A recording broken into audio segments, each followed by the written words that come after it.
The valley was silent. A moment ago, it had not been. A moment ago, it had been the loudest place in the galaxy, the center point of a detonation so catastrophic that Force-sensitive beings on distant worlds had staggered and reached for walls and could not explain why. 100 Sith Lords had stood in that valley and poured every fragment of their power into a single act. The Thought Bomb, an ancient weapon, a vortex of concentrated dark side energy that annihilated everything it touched. Every Sith Lord was gone. Every Jedi warrior who had come to stop them was gone too. The Republic sent its reports. The Jedi confirmed the result.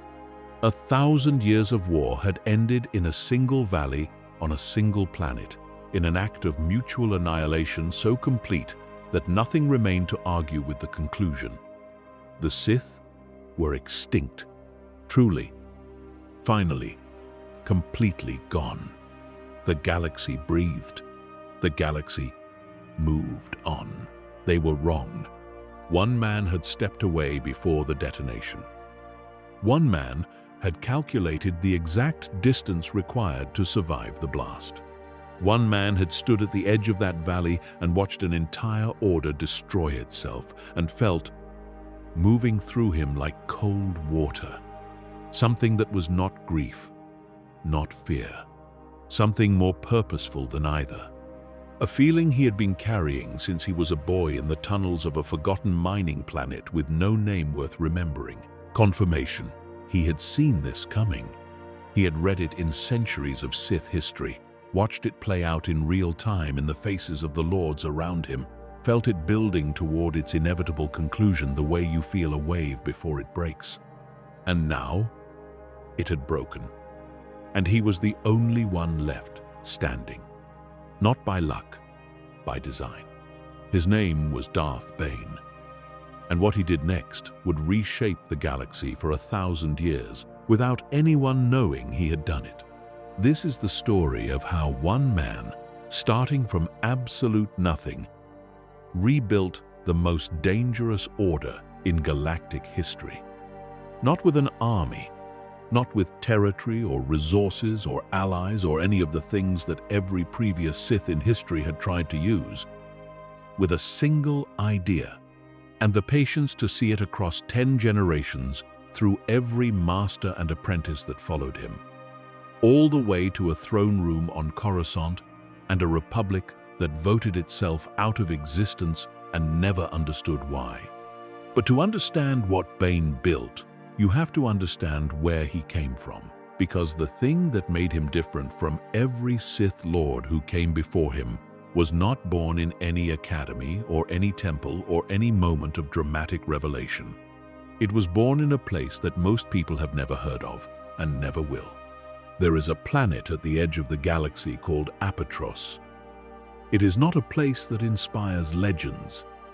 It is not a world of ancient temples or sweeping desert canyons or cities that stretch up to touch the clouds.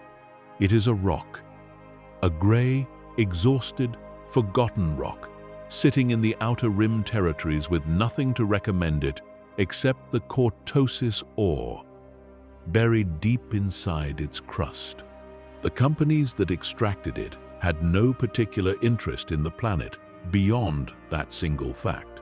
And so Apatros became exactly what it always had been.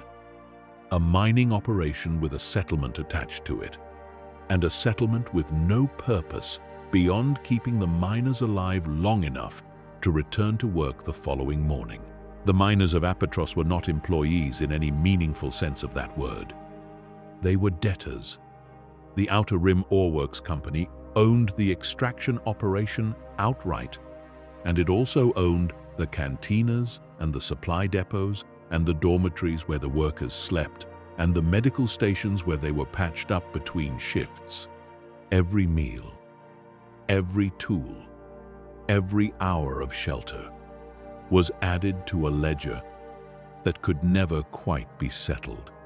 Workers were born into debt they had not chosen, inherited it from parents who had never managed to clear their own accounts, and passed it forward to children who would spend their entire lives in tunnels underground without ever seeing the open sky for more than an hour between descents. It was legal, it was systematic, and it ground people down in ways that left marks deeper than any wound a person could see.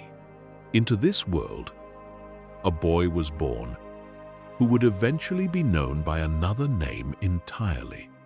But he was not born with that name. He was born Des, the son of a miner named Hurst. And from the very beginning, his life was shaped by the particular kind of suffering that comes not from dramatic catastrophe, but from the slow, relentless weight of a system designed to hold people exactly where they are. Hurst was not a kind father. He drank heavily, and the drink made him mean, in the way that men who have been crushed by something larger than themselves sometimes become mean. He had failed at everything he had ever attempted, failed to pay off his debt, failed to advance, failed to escape the gray rock that had consumed his entire adult life. And he took those failures out on his son in small ways and large ones. Des grew up understanding very early that the world was not inclined toward generosity. What Hurst could not see, and what Des himself did not yet have the language to describe, was that his son was different in a way that had nothing to do with the mines or the debt or any of the ordinary measures by which life on Apatros was calculated. There was something inside the boy that reached beyond what the cortosis tunnels could contain. A sensitivity to the living force that expressed itself not in visions or dramatic displays, but in smaller, quieter things. He could sometimes sense what others were feeling before they gave any outward sign of it. He could react to threats a fraction of a second faster than his conscious mind should have allowed. In the cantina, where the miners spent whatever hours they had off shift, he played sabak with startling consistency. Not perfectly, not every hand, but with a regularity that attracted attention and then resentment. The other miners did not know why a young boy consistently beat them at cards. They only knew that he did, and that it irritated them in a way they could not fully articulate. What they were sensing, without the framework to understand it, was that Des was not simply playing the odds. He was feeling something beyond the odds. The force moved through him in those games, guiding his instincts in ways he would not understand until much later. He was 14 years old the first time he killed someone with it. The details matter because they reveal something important about who Des was before anyone had shaped him into something with a name and a doctrine. A miner came at him with a clear and violent intent. The kind of confrontation that happened regularly in enclosed spaces where men lived without hope and drank to fill the void that hope had left behind. Des fought back, and in the moment when his survival instinct reached its absolute peak, something happened that he could not explain and had no words for. The force moved through him in a surge of raw, unstructured power, and the miner died. Des stood over the body in the gray tunnel light, shaking, not entirely from guilt but from the shock of what he had discovered. That there was something inside him capable of that. Something that had been waiting quietly and patiently for exactly the right moment to announce itself. He told no one. There was no one to tell. His father, when the situation eventually became impossible to hide, did not comfort him. Hurst looked at his son with an expression that combined fear and contempt in proportions that Des found more painful than either alone would have been. And then Hurst said something that lodged itself so deep in the boy's memory that it would never fully leave. He said that the boy had always been wrong somehow, different in a way that had always made Hurst uneasy, born to bring trouble, the way some things are simply born to cause harm to everything around them. He used an old word, the way people sometimes use words whose origins they no longer know. He called his son Bane, and Des, who had been given very little reason to love his father, stored that word away in some quiet internal space and let it sit. The years in the tunnels continued. Des grew older and stronger and increasingly aware of a pressure building inside him that had no outlet. He was not someone who had been broken by Apatros the way so many others had been broken. He was someone who was being compressed by it, who could feel the weight of the rock overhead and the weight of the debt below him and the weight of his father's contempt pressing in from all directions, and who was, without fully knowing it yet, accumulating force. There is a particular kind of anger that is not hot, but cold, not explosive, but patient, not something that burns through you quickly and leaves ash behind, but something that settles and hardens and grows denser with every year that passes. Des developed that anger in those underground corridors, and it grew with him year by year into something that would eventually require an outlet far larger than any mind could provide. His father died when Des was 17. It was not a peaceful death or a heroic one. Hurst's body simply gave out, as bodies eventually do when they have been worked past every reasonable limit and kept going on cheap drink for more years than any physician would have advised. Des stood at the man's grave in the settlement's small and windy burial ground and could not identify what he was feeling with any accuracy. There was no grief in the shape he had expected grief to take, or if there was, it was buried under something harder and more complicated. There was a strange loosening, as if a pressure he had not fully noticed while it was present had suddenly been removed. And there was something else beneath that, something more purposeful, a realization that the only thing still anchoring him to Apatros now was the debt, and that he hated the debt more than he had ever hated anything in his life. He made a decision that the vast majority of people born on Apatros never managed to make. He decided to leave. The path off the planet was narrow and required things from him that men with more to lose would not have done. The Outer Rim Ore Works Company did not release workers with outstanding accounts, and every account on Apatros was outstanding. Des moved through the process with a resourcefulness and a willingness to take risks that had been building in him for years, and he found his way to freedom through a combination of calculation and the cold determination of someone who has decided that the alternative to escaping is simply dying underground. He left behind the gray rock and the tunnels and the cantina where he had first discovered what lived inside him. He left behind the name his father had given him as an insult. He was not Des anymore. He was not anything yet. But he was off Apatros. And for the first time in his life, he could breathe without the weight of stone pressing down on the air. He joined the Sith military. This was not a spiritual decision. It was a practical one, made by a young man who had identified the best available path forward and taken it without sentiment. The Sith, at this point in history, were not the secret and shadowy entities that future generations would understand them to be. They were a vast and complicated organization known as the Brotherhood of Darkness, and they were engaged in a prolonged and brutal conflict with the Republic and the Jedi Order that had already consumed enormous portions of the galaxy's outer rim. Des saw in the Sith forces what he had seen in nothing else on Apatros, a place where the thing that lived inside him was not a cause for suspicion or fear, but a potential qualification. He went where the Force might finally be given room to work. He proved himself with a speed that turned heads.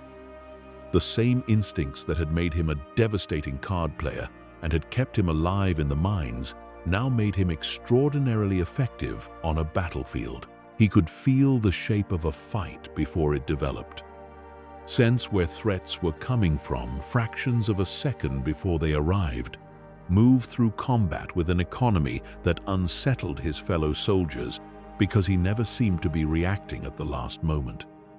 Other soldiers called him lucky. A few, who had read enough to have the vocabulary, recognized him as force-sensitive and watched him with careful wariness. He earned a reputation. He earned rank. But alongside those gains, he accumulated something that would prove more valuable: observation. He watched the Brotherhood of Darkness from the inside, and what he saw troubled him in ways he could not yet articulate. The Brotherhood called itself the pinnacle of dark-side tradition, but what Des saw on the ground was considerably less impressive than any of those claims. He saw Sith Lords who cared more about their own standing within the hierarchy than about winning the war. He saw the strongest individuals in the Brotherhood spending enormous energy not on fighting the Republic, but on watching each other, maneuvering around each other, making sure no rival was given the opportunity to advance. He had seen this dynamic before. In the mines, in trapped people directing frustration sideways rather than forward. He recognized it for what it was. He just did not yet have the framework to turn his recognition into a prescription. The Force was developing in him without formal instruction, shaped entirely by instinct and combat survival. He learned to channel his emotion rather than restrain it, discovered that the dark side responded to what he was feeling in direct proportion to how deeply he allowed himself to feel it. When he stopped holding himself back, when he allowed the cold purpose and the old anger and the vast patience that the mines had built in him to move through his body, he became something that other people struggled to stop. His reputation grew to the point where it reached the attention of people far above his rank, and it was that attention that eventually sent him to Korriban. Korriban was the ancestral home of the original Sith species, a world whose very atmosphere carried the weight of thousands of years of dark side history. Its red deserts were scattered with the massive tombs of ancient Sith lords, and the dark side emanated from those tombs in waves that force-sensitive beings could feel from a great distance. The air tasted different there. Even people without force sensitivity often reported a sense of oppression, of being watched, of something enormous and patient pressing against the edges of their awareness. For someone as attuned to the Force as Des had become, standing on Korriban for the first time was like stepping from a quiet room into a storm. The Brotherhood of Darkness had established its primary training academy on Korriban, and it was there that Des was sent for formal instruction. He arrived not as a wide-eyed young student fresh from civilian life, but as a seasoned combat veteran with years of real battlefield experience behind him and a reputation that had moved through the Brotherhood's communication channels before he did. He was older than most of the incoming students, more capable and more dangerous in ways that his instructors assessed quickly and filed away. The Sith Academy was a place of extraordinary brutality, which was entirely by design. The Brotherhood's philosophy held that strength deserved advancement and weakness deserved elimination, and the Academy's teaching methods were built around that conviction with an unsentimental thoroughness that made the Cortosis mines look almost gentle by comparison. Students were not simply expected to learn techniques and demonstrate competence. They were expected to prove their worth continuously and in competition with everyone around them. Alliances formed and dissolved overnight. Trust was understood by everyone to be a calculated risk rather than a genuine bond. The academy existed to produce survivors, not scholars, and survival required a particular willingness to treat every relationship as a potential threat. Des adapted to this environment the way someone adapts when a situation, however brutal, finally fits the shape that years of hardship have made of them. He was not comfortable exactly. Korriban did not offer comfort, but he was effective there in a way that he had not been effective anywhere else, and effectiveness was the only measure the academy recognized. His instructors noted his progress. His fellow students watched him with the particular careful wariness that the capable always generate in competitive environments. He moved through the academy's brutal internal hierarchy with the economy of someone who had been preparing for exactly this kind of environment without knowing it since childhood. But Korriban also gave him something he had not anticipated, something that would ultimately prove more significant than any technique or combat skill the academy could have taught him. It gave him access to knowledge. The archives beneath the academy contained texts and recorded teachings that stretched back through centuries of Sith history. And Des, who had grown up with nothing, who had spent his entire childhood and youth with no access to any form of education beyond what kept a minor functional, found himself drawn to those archives with an intensity that he could not entirely account for. He read about the ancient Sith Empire. He read the writings of Sith lords who had been dead for thousands of years.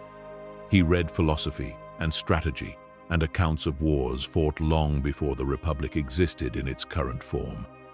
He read about battles won and battles lost, about empires built and empires fallen, about the great cycles of Sith power that had shaped the galaxy before the Brotherhood's current conflict was even a distant possibility. He read until he could feel the pattern underneath all of it. And the pattern disturbed him. Not because of its darkness. Darkness did not disturb him in the way it might have disturbed someone raised with different values or different expectations. What disturbed him was the shape of what he was seeing. The Sith had been powerful, genuinely, terrifyingly powerful, across thousands of years of history. They had built empires that spanned thousands of star systems. They had challenged the Republic repeatedly and had come, on multiple occasions, very close to overthrowing it entirely. They had produced individual Sith lords of such extraordinary capability that their names had echoed through the Force for centuries after their deaths. And they had, over and over again, destroyed themselves. Not been destroyed by their enemies, not been outmaneuvered or outfought by the Jedi in some decisive confrontation, destroyed themselves. Internal conflict, betrayal, apprentices moving against masters before the timing was right, factions within factions, the inherent tendency of the dark side, which was built on individual ambition and personal will, to pull any large gathering of dark side practitioners apart from the inside whenever the external pressure that held them together was removed. He cross-referenced this observation against everything he had personally witnessed in the Brotherhood's war effort. The pattern was identical. The same self-destructive forces were operating at the same scale, producing the same results at a slower pace, only because the external enemy, the Republic and the Jedi, was still providing enough pressure to keep the Brotherhood's internal conflicts from fully expressing themselves. Remove that external pressure, and the Brotherhood would collapse into exactly the same internal warfare that had destroyed every Sith order before it. He was certain of this the way he was certain of very little else. The Jedi, he began to understand, had not defeated the Sith throughout history. The Sith had defeated the Sith repeatedly and with devastating consistency, and the Jedi had simply had the good fortune to be present at the end of each cycle to handle the cleanup. The Brotherhood was simply the latest iteration of the same fundamental error, dressed in different clothing and operating in a different century. And it was going to end the same way. He buried this understanding and kept it where no one in the academy could see it. He buried it, not out of cowardice, but out of the cold patience that the minds had built in him.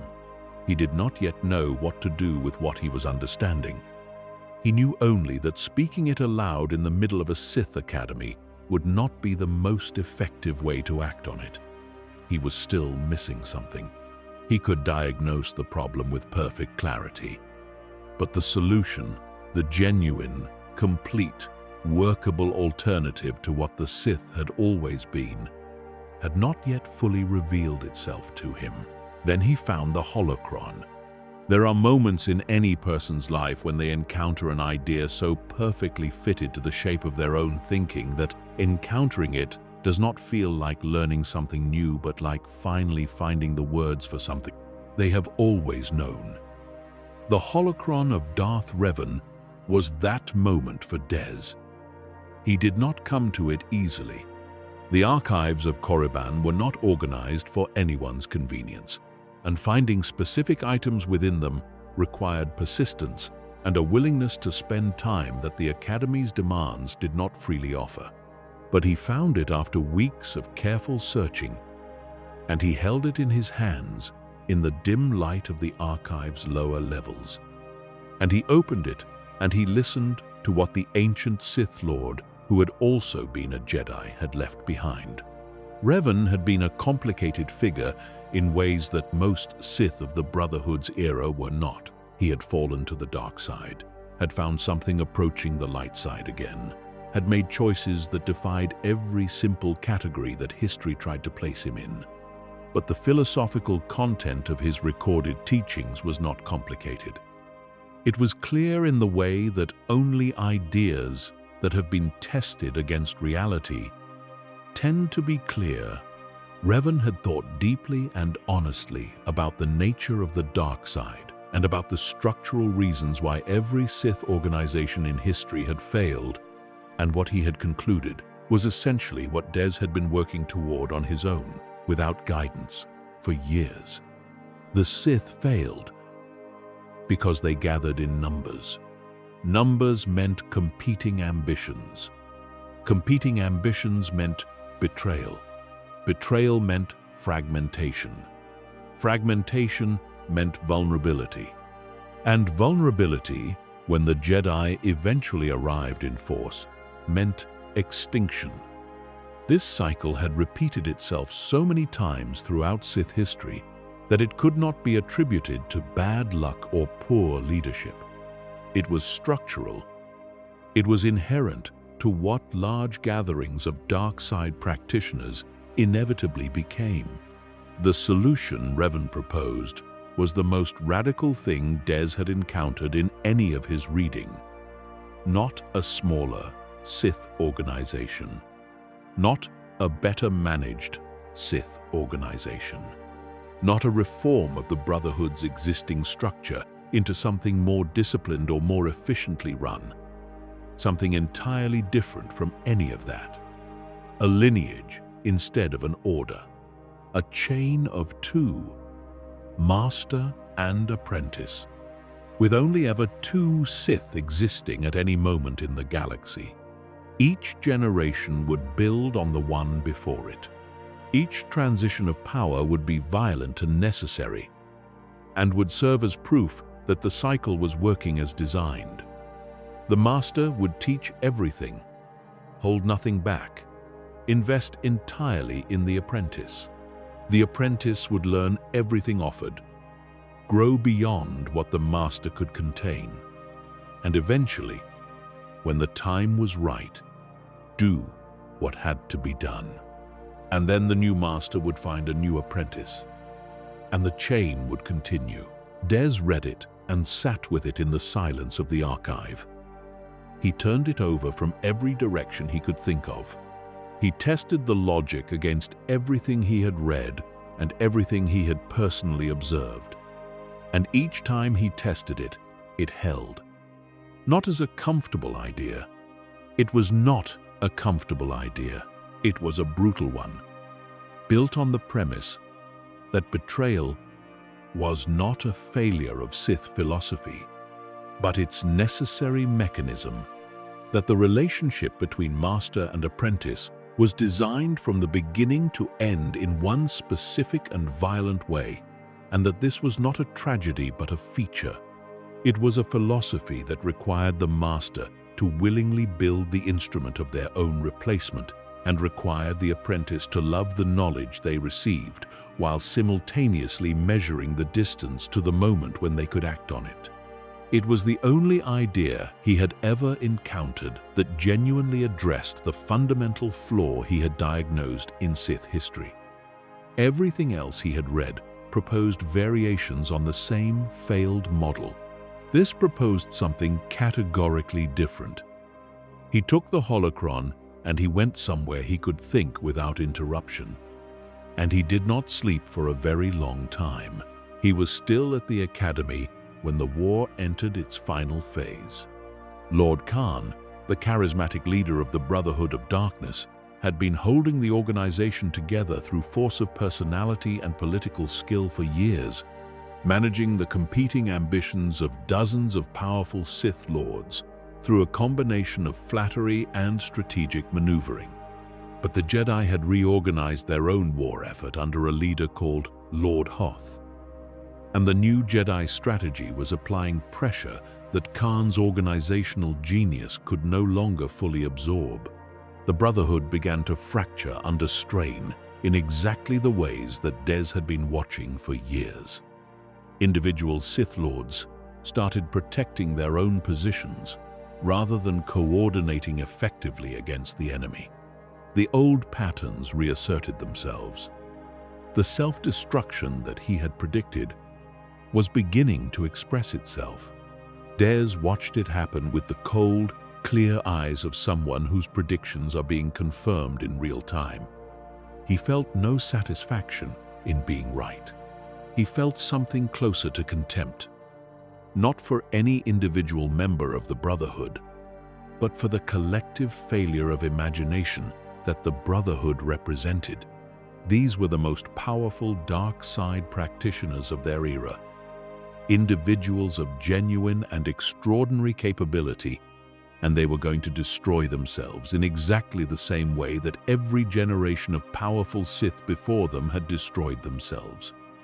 Because they had never asked the question that mattered, not how to be stronger or how to win the current battle, but how to build something that would not collapse the moment external pressure was removed. He was called to Ruusan. Ruusan was where it ended. The campaign there had become the focal point of the new Sith Wars in its final stages, with the largest remaining concentration of Brotherhood forces engaged against a substantial Jedi army in a conflict that had already stretched across multiple battles and cost enormous casualties on both sides. Des arrived as a member of the Brotherhood's forces, experienced enough and capable enough to be of genuine use, and also distant enough from the Brotherhood's inner political circles to see what was happening clearly. He watched Lord Khan, and what he saw in the man was something he recognized from his years of observation. Khan was breaking, not in the way that weak men break, collapsing under pressure they were never equipped to handle. Khan was breaking in the way that strong and intelligent people sometimes break when they have been carrying something too large for too long and have finally run out of ways to compensate for the weight. He was a man who had built an organization he could not ultimately control, who had led individuals who would not genuinely follow, who had prosecuted a war that could not be won by the means available to him, and who was running out of options. And as Des watched him, he could see the shape of the decision forming in Khan's mind. before Khan had fully made it.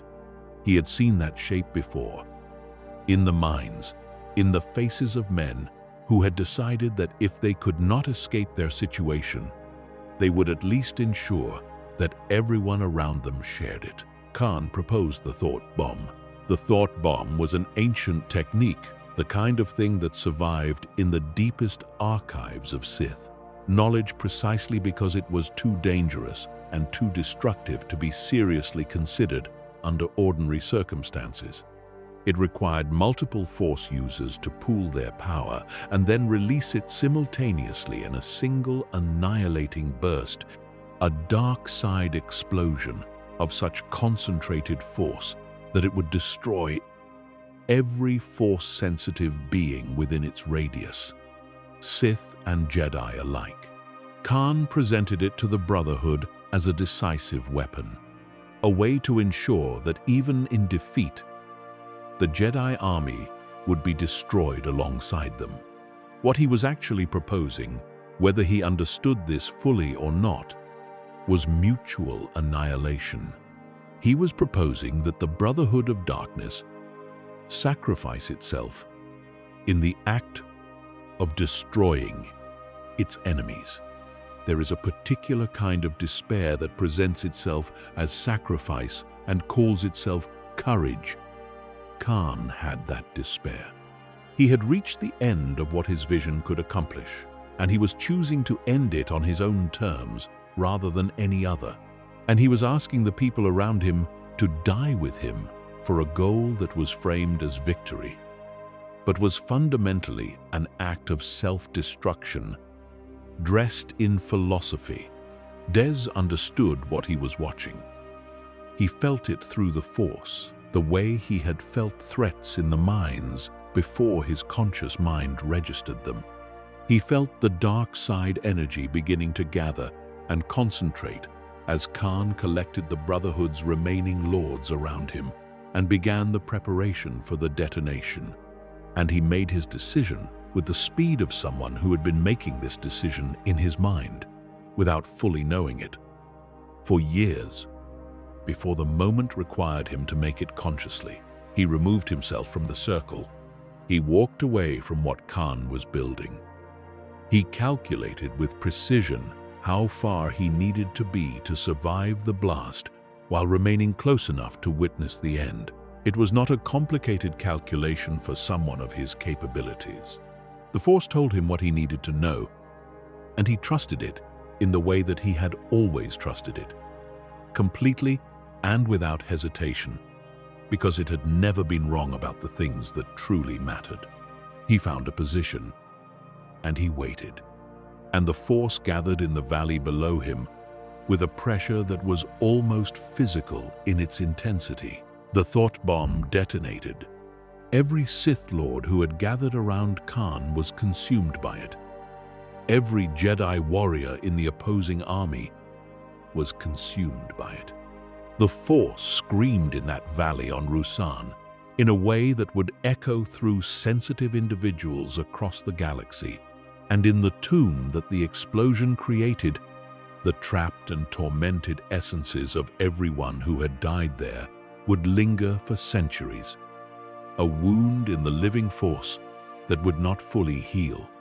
The Jedi, when they assessed what had happened, declared a great victory. The Sith Wars were over. The Brotherhood of Darkness was destroyed. The ancient enemy had been finally and completely eradicated. They sent this message across Republic channels and began the process of standing down from a war footing. And they were wrong about the most important thing, not because a hidden Sith was still alive, though that was true, but because the man who walked away from Ruusan was already something different from the Dez who had arrived in the Brotherhood's army years before. He was already, in every way that mattered, Darth Bane. He stood in the silence after the detonation and looked at what the Brotherhood had made of itself, and he felt nothing that resembled grief. He had spent years watching the Brotherhood choose this, had watched every step of the process, had read the pattern in the archives, and watched it play out in the behavior of every Sith Lord he had ever encountered. What had happened at Ruusan was not a tragedy. It was a confirmation. The Brotherhood of Darkness had done what every large gathering of Sith had always done. It had turned its power inward and consumed itself. And now, only one person remained. He was the only Sith in the galaxy. That fact deserves to be held for a moment and examined from all its angles. The entire tradition of the dark side, the philosophical inheritance of thousands of years of Sith history, the accumulated knowledge of countless generations of practitioners, was now contained in a single individual. There were no allies to consult and no superior to answer to. There was no infrastructure, no hidden academy, no network of surviving loyalists waiting for direction. There was Darth Bane, alone in the aftermath of an annihilation that the galaxy believed had destroyed him, along with everyone else, standing on a planet that smelled of burned force and older death, with an idea that had not yet been tested and the absolute conviction that it was correct. Most people, confronted with being the last survivor of a destroyed civilization, would have followed one of two available impulses. They would have tried to rebuild what had been lost, to find other Force sensitives who shared something of their philosophy and gather them together and attempt to reconstruct some version of what the explosion had taken. Or they would have looked at the scale of the destruction and recognized that continuing was impossible and let the tradition end there with a kind of dignity. Bane did neither. He had understood from years of reading and years of watching that rebuilding what had been lost would simply produce the same failure by a different route. The Brotherhood's problem was not the quality of its members or the competence of its leadership or the particular decisions made at particular moments. Its problem was design, and you cannot fix a fundamental design flaw by rebuilding the same design more carefully. You have to start from nothing and build something that works differently at the root. He left Ruusan. He did not look back. The thinking that followed was conducted in the particular way that consequential thinking happens when there is no one else to consult. He moved through the galaxy alone, in whatever transportation he could acquire without drawing attention. And he thought with the full force of everything he had learned and everything he had observed and everything the last years of his life had confirmed. He revisited the philosophical framework that had been assembling itself in him since the archives of Korriban, tested each component against the final evidence of Ruusan, and emerged each time with the same conclusion. Two Sith. Only ever two. A master whose role was to hold the accumulated knowledge of the tradition and embody its power in the fullest possible way. An apprentice whose role was to learn, to hunger, to grow continuously in the shadow of the master until the shadow was no longer large enough to contain them. And then the moment of transition, violent and necessary and built into the design from the beginning, the apprentice becoming the master, and the cycle, continuing with a new student and a new chain of training, and a new generation of accumulated knowledge built on everything the previous generation had understood. This was the rule of two, and it was the most radical thing any dark side philosopher had ever proposed. Not because it was the most powerful or the most aggressive or the most visionary in the conventional sense of that word, but because it ran against the deepest and most natural impulse of the dark side tradition.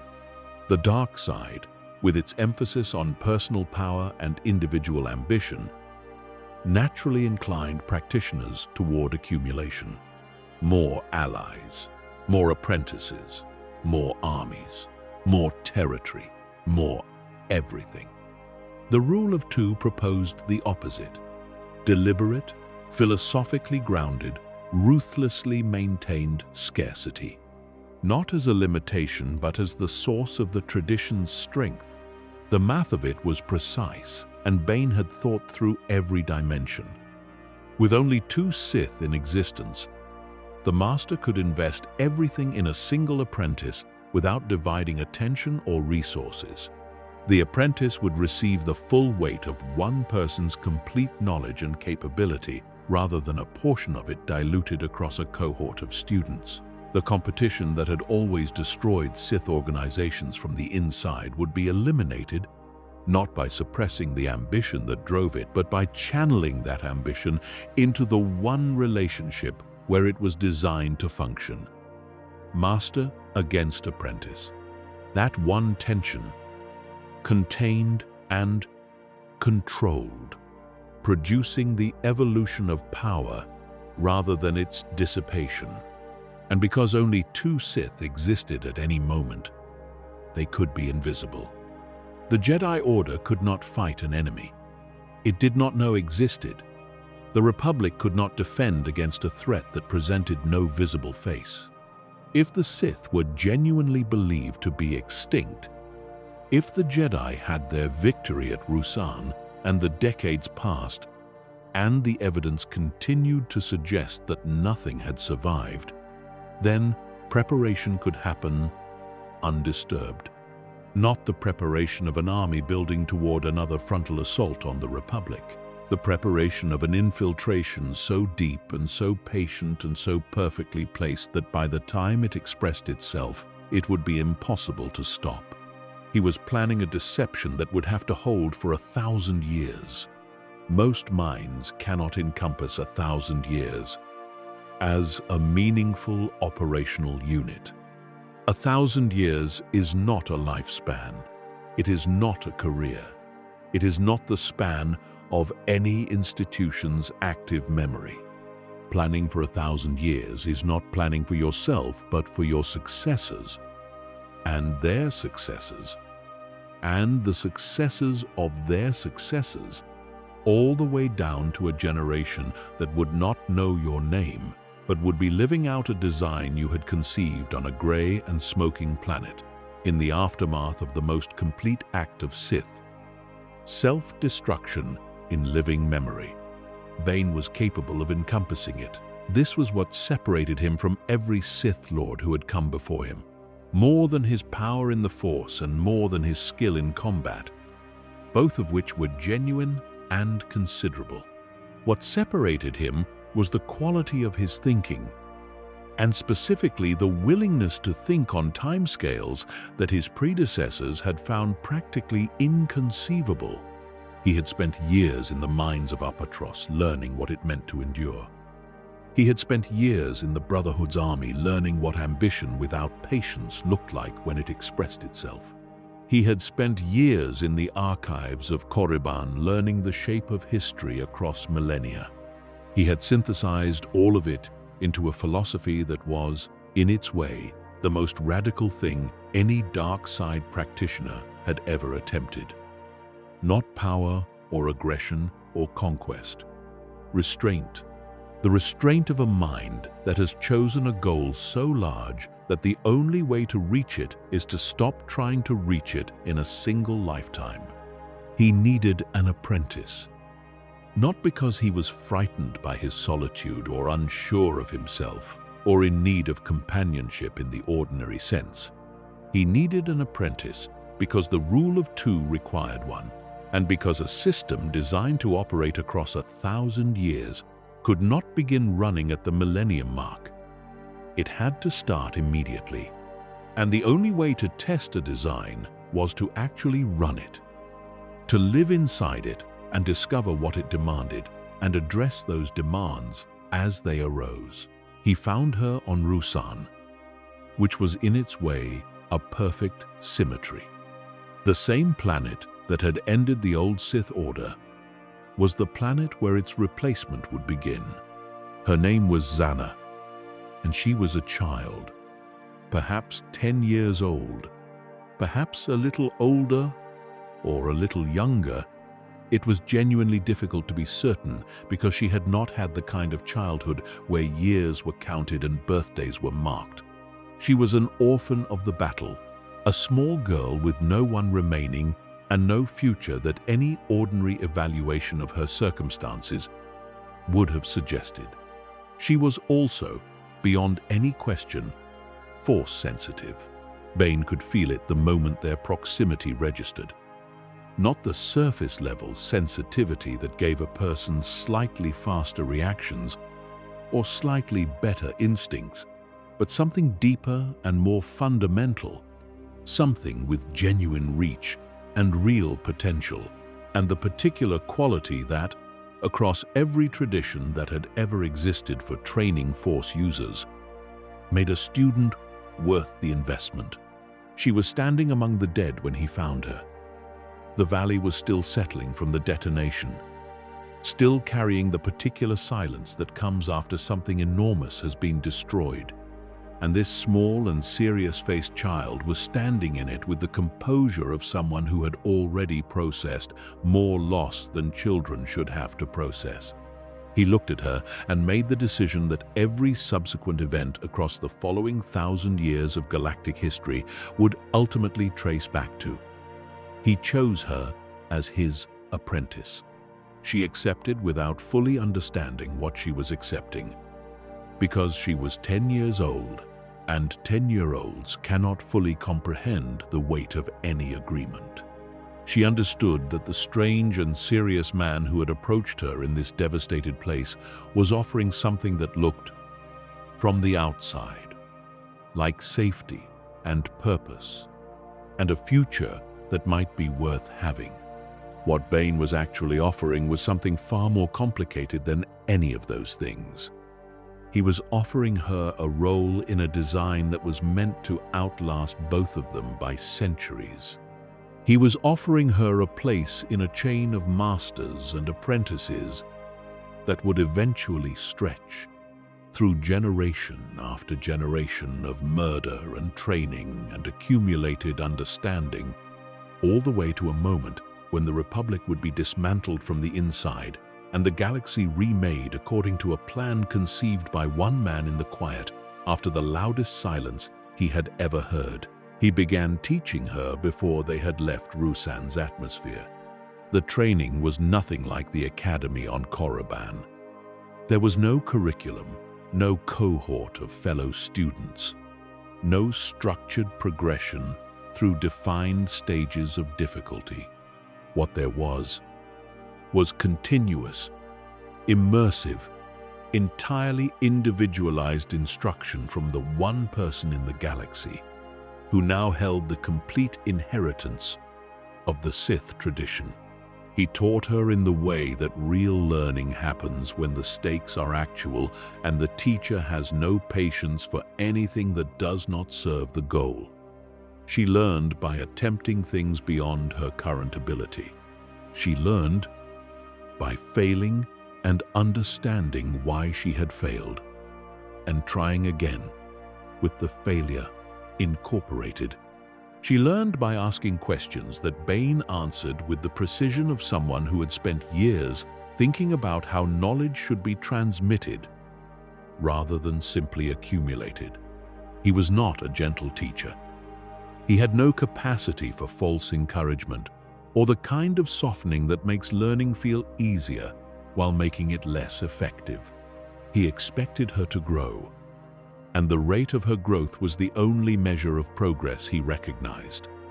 She was 10 years old, and being trained by the last Sith in the galaxy to eventually surpass and kill him, and she rose to meet what was being demanded in the way that people sometimes do when what is demanded of them is genuinely extraordinary rather than merely difficult. He observed in her during these early weeks and months of training something that confirmed his assessment. Her natural affinity was not for the combat-focused techniques that had defined his own capabilities.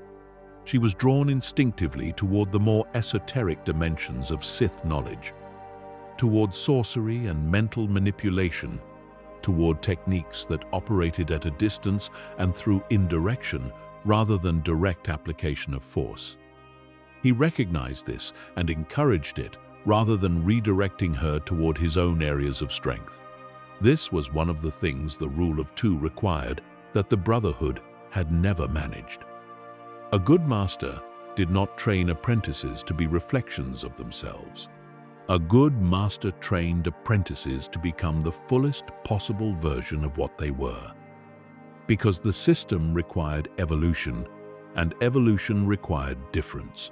If each generation was simply a copy of the one before, the chain would not grow stronger. It would plateau and eventually stagnate. Bane had no intention of building a system that would survive only to stop working.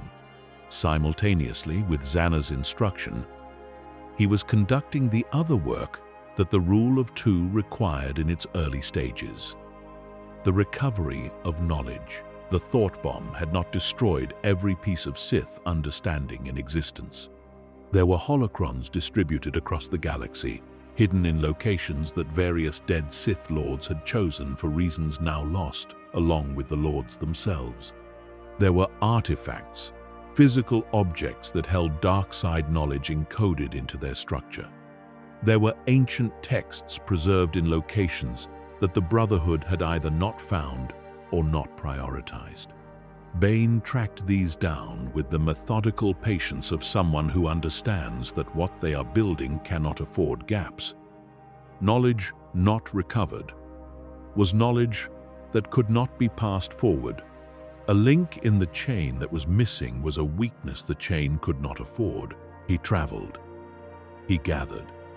He brought each piece of recovered knowledge back into the tradition and integrated it, filling in areas where his own education had been incomplete, or where the Brotherhood's version of Sith philosophy had deliberately simplified what the older sources actually said. Some of what he found confirmed his thinking. Some of it complicated it in ways he had to spend considerable time working through. All of it became part of what he would eventually pass to Xana, and what Xana would eventually pass to whoever came after her. The galaxy moved around them and did not know they existed. The Jedi had their victory and celebrated it and began the long process of returning to the peacetime role they preferred. The Republic restructured itself, relieved that the long conflict had finally ended, and began the bureaucratic work of rebuilding what the Sith Wars had damaged. Historians recorded Ruusan as the definitive end of the Sith threat. The Senate passed resolutions. The Jedi Council addressed the organizational challenges of demobilizing a war footing. Everyone with any stake in the outcome of the Sith Wars processed that outcome in whatever way their role required. And not one of them imagined, even as a remote possibility, that the outcome they were processing was not the actual outcome. This was exactly what Bane had designed. The invisibility was not a fortunate accident or a temporary measure. It was the foundation of everything. The Jedi could not fight an enemy they had no reason to look for. The Republic could not defend against a threat that presented no visible face.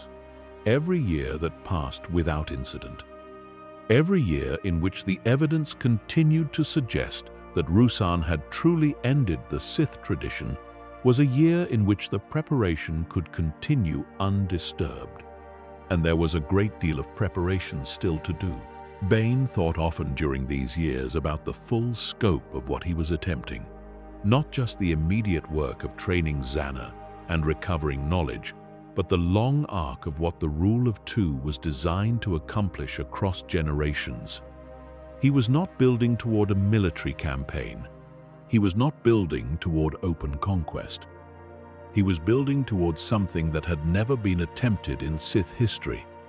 The infiltration of the Republic's own institutions, so thorough and so patient and so perfectly executed that when the moment came to act decisively, the Republic would not be able to respond.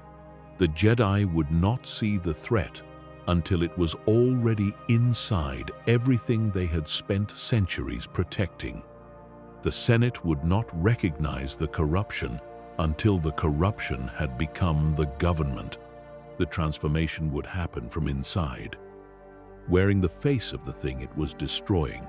This required not years of preparation but centuries. And centuries required the chain to hold. It required each master and each apprentice across the generations to understand not just the techniques they were being taught, but the full scope of the project they were participating in. It required each link in the chain to maintain the discipline of secrecy, even when secrecy was difficult, to remain hidden even when revelation would have been gratifying, to play the long game, even when the long game demanded sacrifices that the short game never would. He was asking people who had not yet been born to commit themselves to a project they would inherit rather than choose. This was the most difficult thing the Rule of Two required, and it was the thing he thought about most as he watched Xana develop into someone who was genuinely becoming capable of carrying what she was being given. She was growing in ways that surprised him sometimes. Not because he had underestimated her potential, but because potential, when genuinely developed by the right instruction, sometimes expresses itself in directions that even excellent assessment cannot fully anticipate. Her Sith sorcery was becoming something genuinely formidable. She had a natural understanding of the mental and emotional dimensions of dark side power that exceeded what her age and experience would have suggested. She was also developing gradually and with the particular care of someone who understood that the people around her were not safe to be careless with. The ability to present herself in ways that drew no suspicion. To move through ordinary society as if she were ordinary. To be, for all practical purposes, invisible when she needed to be invisible. She was also studying him. He knew this with the same certainty that he knew most things that mattered.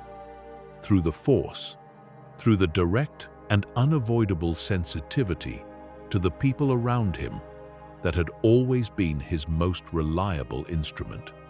She watched him the way that apprentices under the Rule of Two were designed to watch their masters, cataloging his strengths, mapping his habits, measuring the distance between what she currently understood and what she would need to understand before acting. He did not prevent this.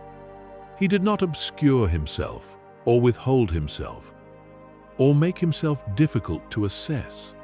The whole design required that she be able to see him clearly enough to know when the time had come. A master who made themselves impossible to read was breaking the Rule of Two in spirit, even while maintaining it in form. The apprentice had to be able to grow toward the transition with full information. Any other approach was simply a more elaborate version of the Brotherhood's hoarding, dressed up in the language of the new philosophy. He was the only Sith in the galaxy, and he had chosen to build a system specifically designed to end with someone killing him. This was not a comfortable thing to have built. He was a man of extraordinary personal ambition, of appetite and capability that matched each other precisely, and there was nothing gentle or resigned about the acceptance he had arrived at. He was not accepting his eventual death because he had made peace with the idea of death. He was accepting it because he had decided that the alternative, keeping himself alive at the expense of the system he had designed, was the same error dressed in different clothes.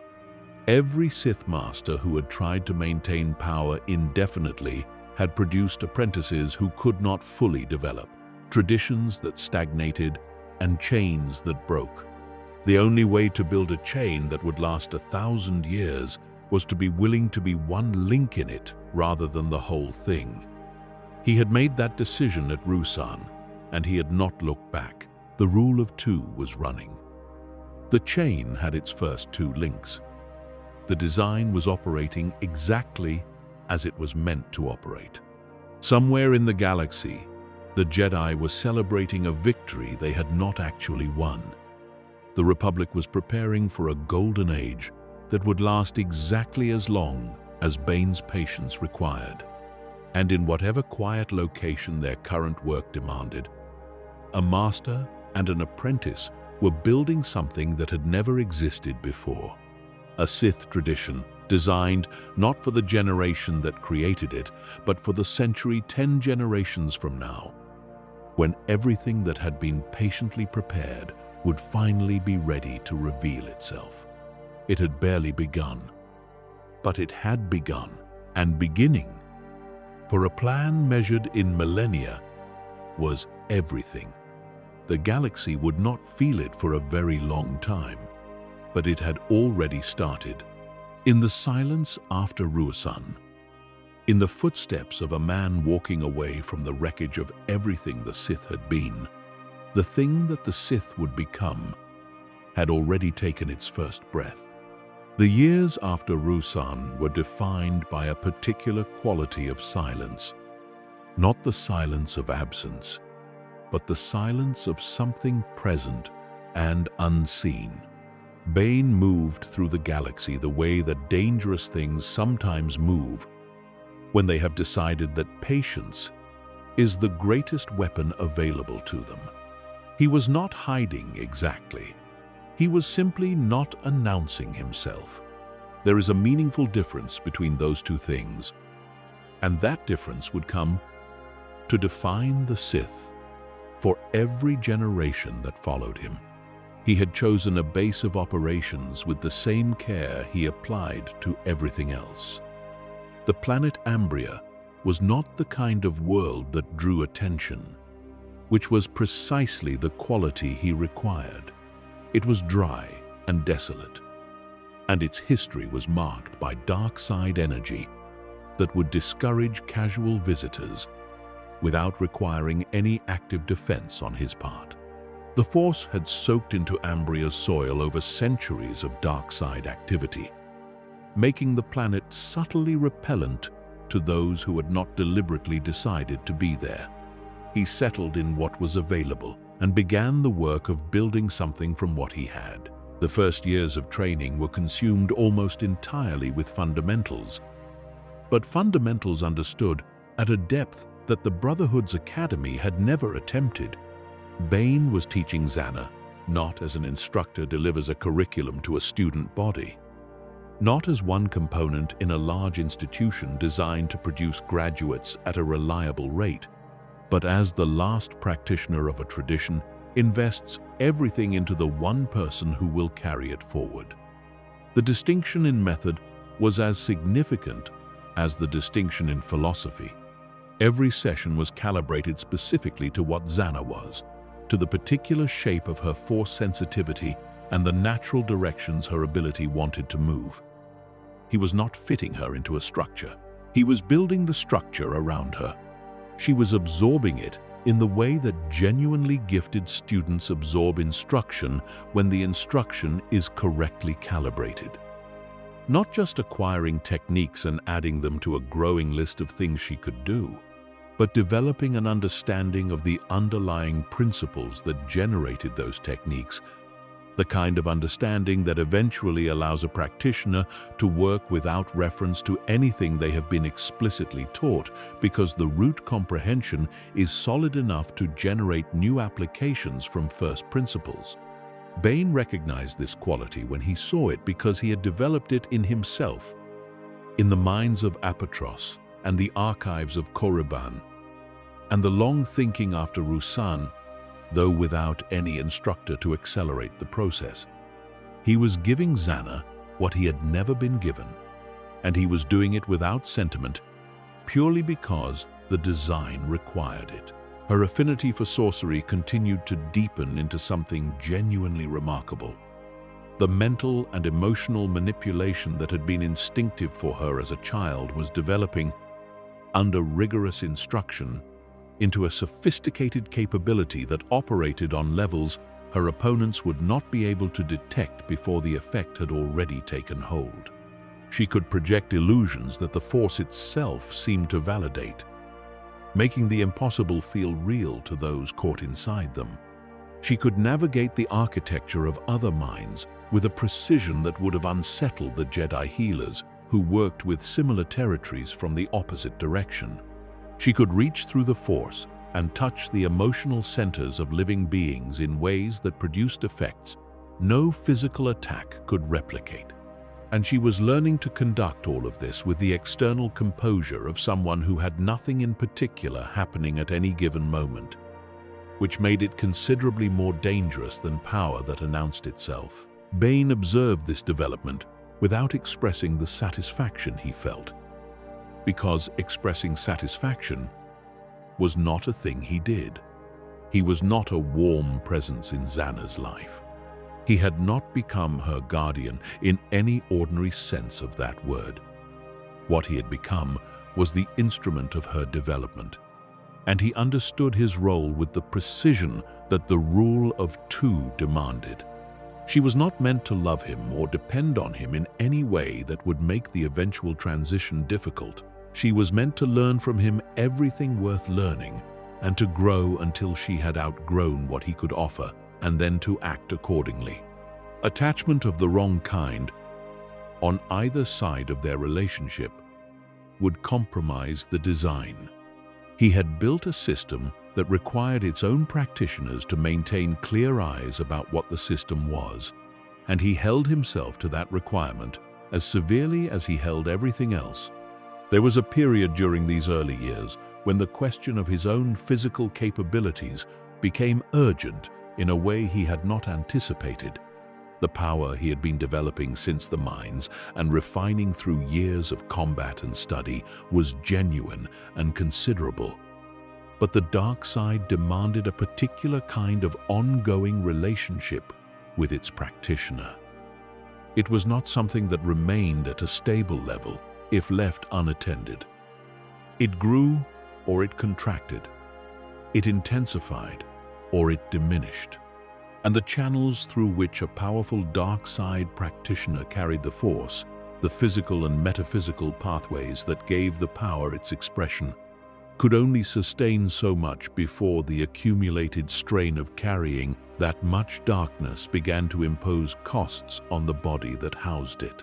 Bane was looking for ways to address this, not because he feared death exactly, but because the design required him to live long enough to complete Xana's training and to recover as much of the lost Sith knowledge as possible, and he would not compromise either of those requirements because his body had developed inconvenient limitations. He investigated multiple directions that ancient Sith research had pursued in its long history of exploring exactly this problem. The dark side had always attracted practitioners who were not content to accept the biological limits of the organisms they inhabited. The records he had recovered from various sources documented attempts ranging from the straightforwardly experimental to the deeply disturbing to solve the same fundamental problem that he was now confronting. He found the obelisks on Dixun. Dixun was the moon of Onderon, a place with its own complicated history of Sith involvement stretching back centuries. The obelisks were creatures found only there, small, shell-covered parasites that had adapted over millennia to an environment saturated with dark side energy and had developed an extraordinarily unusual biological capability as a result. They could attach to a Force-sensitive host, particularly one strong in the dark side, and they could sustain themselves by feeding on that dark side energy. The parasite and the host entered a relationship in which neither was precisely in control and neither was precisely the same as they would have been without the other. What the obelisks gave in exchange for what they took was what interested Bane. They secreted a biochemical substance that enhanced the Force capabilities of their host, amplifying the dark side connection in ways that no purely internal technique could replicate. They also provided physical armor, their shells covering their host's body over time in a layer that was extraordinarily resistant to damage, including lightsaber damage. The cost was that they could not be removed without killing the host. Once attached, they were permanent. The relationship was irreversible, which meant that accepting obelisks was not a decision that could be revisited later if the costs proved higher than anticipated. He accepted them anyway. This was not recklessness.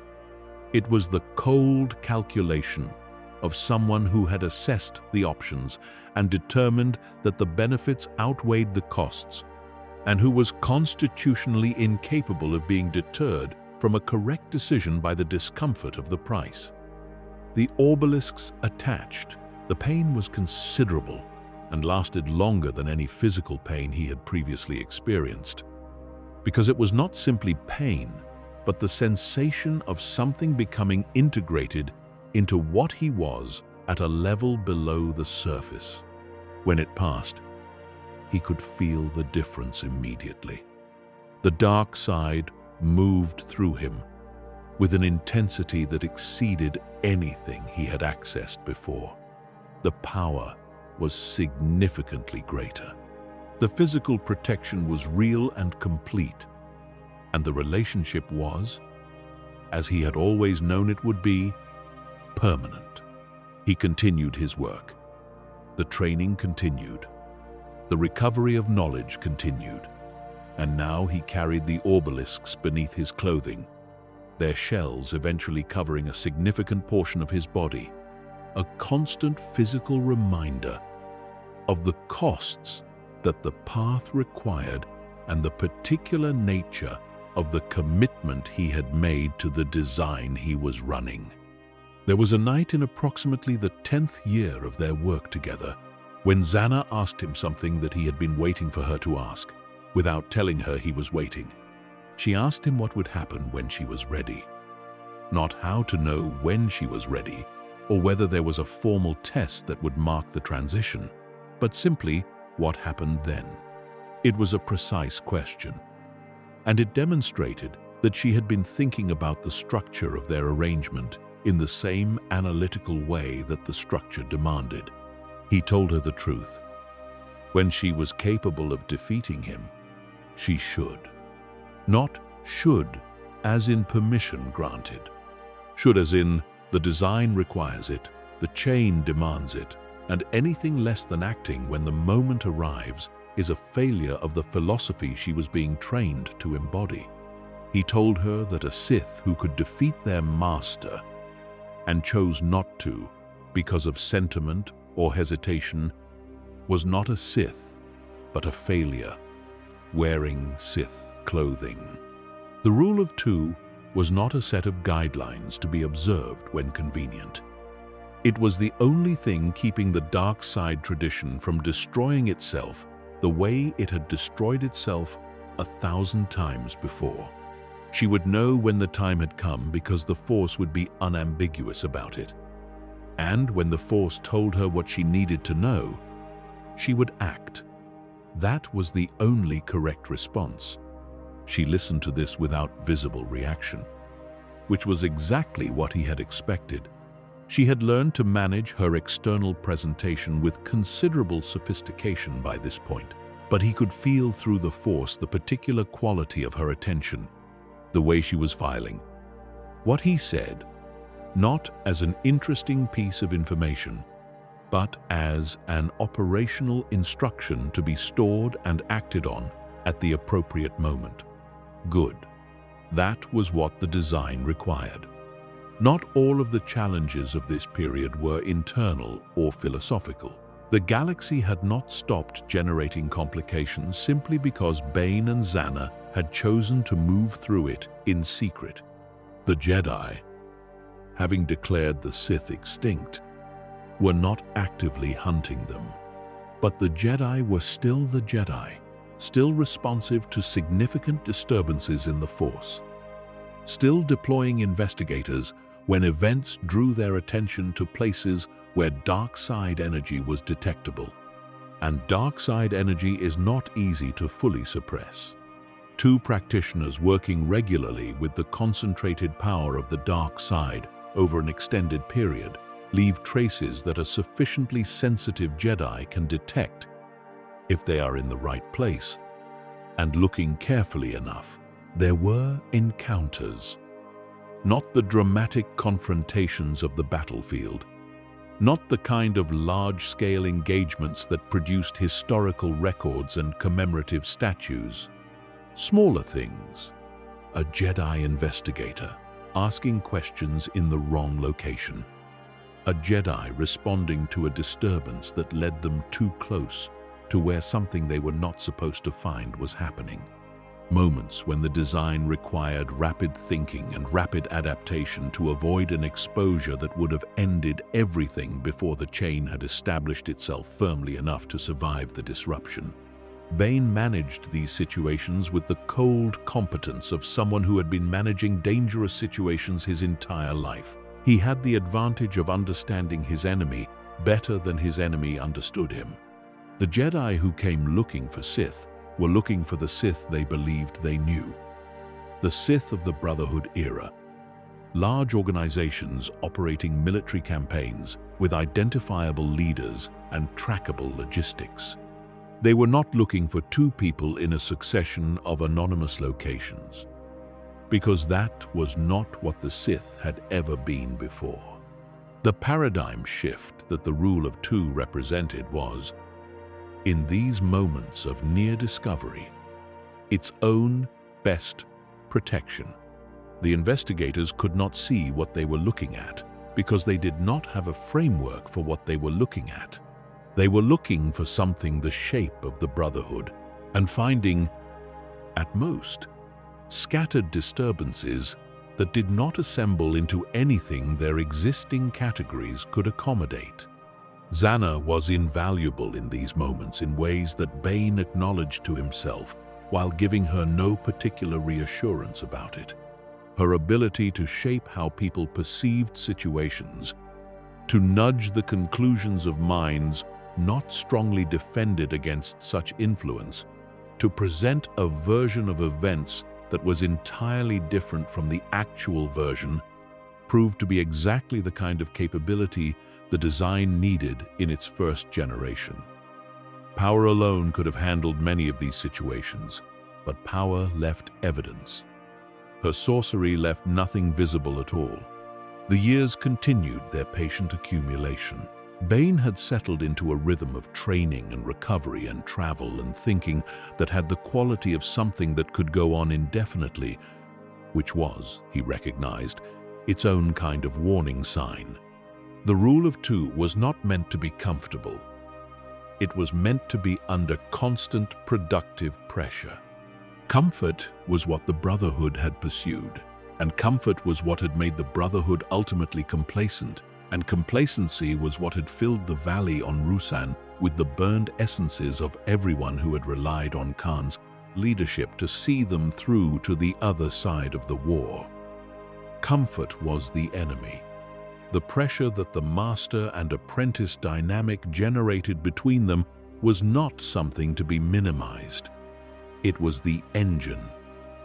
He assessed her regularly and honestly, without the distortions that affection or routine or simple habit could introduce.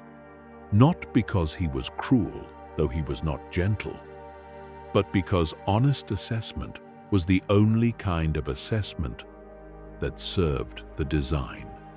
A Sith master who convinced himself that his apprentice was more capable than she actually was would simply produce a premature and unsuccessful challenge followed by the extinction of the chain.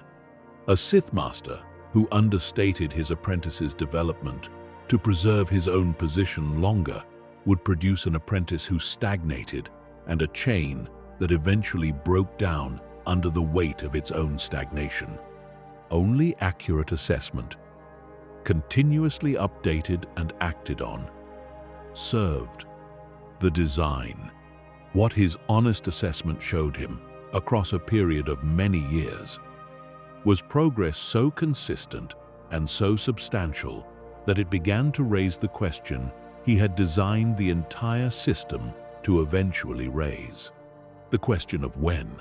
Zana had become something that Bane found genuinely difficult to fully evaluate, not because she was beyond assessment, but because the particular shape of her capability was different enough from his own that comparing them required translating between two approaches to the Force that shared philosophy but diverged significantly in method.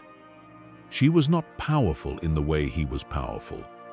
He was a battering ram, capable of directing enormous concentrated force along a single axis with devastating result.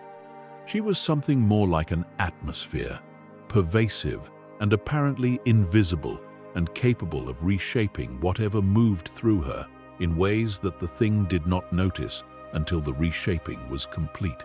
These were not easy to compare on any single scale. They were different kinds of capability, and the rule of two had produced exactly the evolution it was designed to produce. She was not a copy of her master. She was a development of what the chain required. He began to understand, in the way that the Force communicates things that are not comfortable through the medium of certainty rather than preference, that the transition he had designed was approaching, not immediately, but within a range that his instincts, shaped by years of combat and observation, could feel as a pressure in the near future rather than a distant abstraction. He did not accelerate toward this conclusion or pull away from it.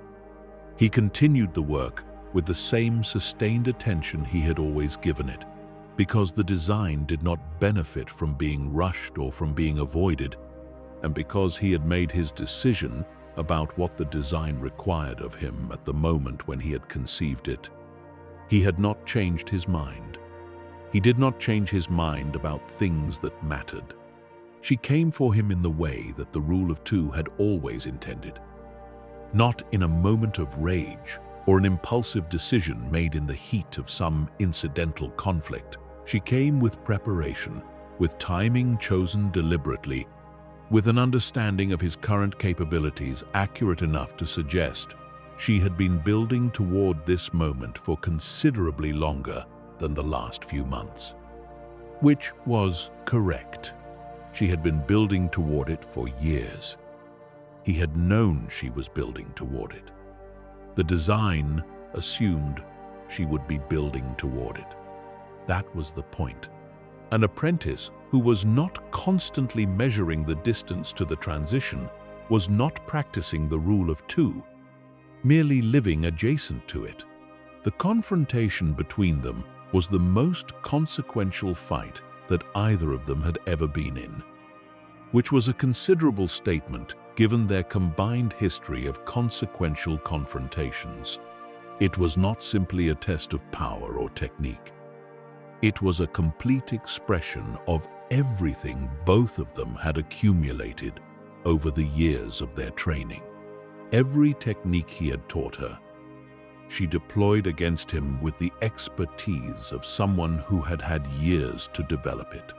Every weakness she had identified in him during those years of careful observation became a point of pressure that she applied with precision, and every advantage he possessed, including the physical enhancement of the obelisks and the raw power of a dark side practitioner, at the absolute peak of his capability, was brought to bear against an apprentice who had been specifically trained to address all of those advantages. He fought the way he had always fought, with the full force of everything he was, and without reservation, because anything less would have been a betrayal of the design he had spent his entire post-Rusan life constructing. To hold back against his apprentice in the transition moment would have been to undermine the purpose of the rule of two. At the precise moment the rule of two was meant to prove itself. He gave her everything he had. He had designed things that way deliberately. And In the end, she proved to be what he had built her to be. Some records of this period suggest that the transition was not entirely clean. That Bane, in the final moments of the confrontation, attempted something that went beyond simply fighting his apprentice. There are accounts suggesting he sought to use an ancient and extraordinarily dangerous technique, a method of transferring his consciousness into another body, specifically into Xana's body, effectively attempting to continue his own existence beyond the biological death that the confrontation would otherwise produce. Whether this was a genuine attempt or a final test of whether she was prepared to handle exactly that kind of complication at exactly the most difficult possible moment, the records cannot confirm with certainty. What the records do confirm is the outcome. Xana stood where Darth Bane had stood. The first link in the chain had been what it was meant to be, and the chain had moved forward. She was the master now. The rule of two continued. The design held. And somewhere in the Force, in whatever dimension of experience, persists after the biological dimension has concluded, the architect of the thing that had just successfully completed its first transition had to acknowledge that it worked. The most radical experiment in the history of the dark side tradition had produced its first confirmed result. An apprentice trained under the strictest possible interpretation of the rule of two had grown beyond her master and displaced him, and the chain had not broken. It had strengthened. Xana did not rest in the wake of the confrontation. She had been taught well enough to know that the transition of power was not a conclusion. It was a continuation, a change in role rather than a change in purpose. She was now the master, which meant she needed an apprentice, and an apprentice needed to be found, assessed, and chosen with the same care that Bane had applied to choosing her. The entire point of the design was that each generation of Sith would be stronger than the one before it, and that required genuinely excellent apprentices at every step. A weak choice at any point in the chain would produce a weak successor, and a weak successor would produce a weaker chain, and a weaker chain would eventually break. She found her apprentice in a figure known as the Huntress, whose Sith name would eventually be Darth Cognos. The Huntress was not a human, which was itself a departure from the preceding generation, and her particular relationship to the Force was shaped by both her species and her life experience into something that was recognizably different from what Xana herself possessed. She had exceptional instincts, the kind that were partly Force sensitivity and partly the product of a life that had required constant, accurate assessment of situations and people in order to survive.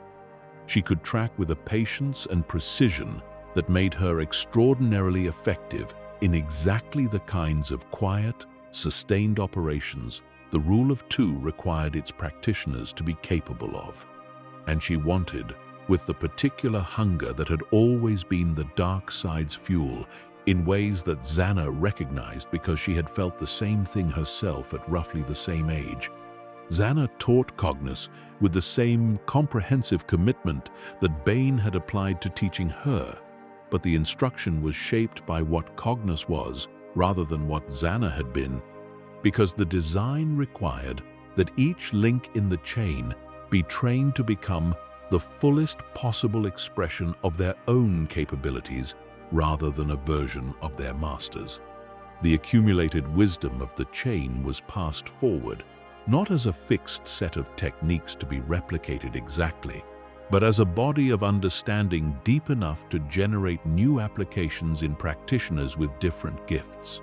This was the evolution that the rule of two was designed to produce.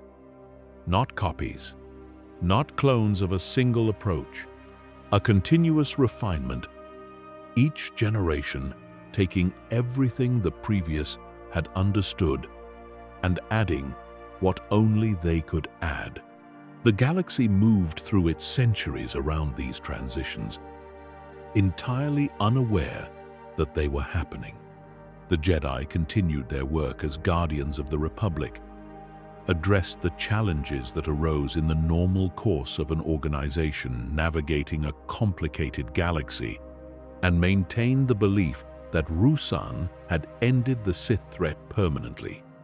This belief was, in the years immediately after Ruusan, entirely understandable. It became, as the decades stretched into generations and the generations into centuries, without any visible evidence of Sith activity, something more troubling. It became an assumption so deeply embedded in the Jedi's collective understanding of the galaxy that evidence which might have challenged it was consistently interpreted in ways that confirmed it instead. The Jedi made institutional errors during these centuries that Bane had anticipated. He had not anticipated the precise details of what would go wrong, because the specific bureaucratic and political and philosophical failures of any institution are too particular to their circumstances to fully predict in advance. But he had anticipated the general shape of what would happen to an organization that believed its greatest enemy was extinct and spent the subsequent centuries becoming accustomed to that belief. Complacency of the institutional kind is different from the individual kind, but equally corrosive. An organization that has not faced an existential challenge in a very long time will develop subtle assumptions about what its challenges actually look like, and those assumptions will eventually make it blind to challenges that look different from the pattern it has incorporated.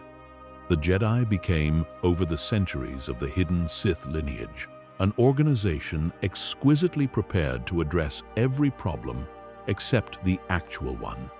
They were skilled and dedicated, and their commitment to the light side of the Force remained genuine across all the generations that passed, while Bane's chain continued its patient work in the background.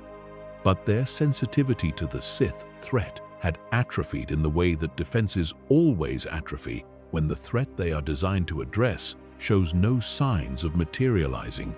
They were watching for an enemy they expected to look like an army, and the enemy had spent 1,000 years becoming something that looked like nothing at all.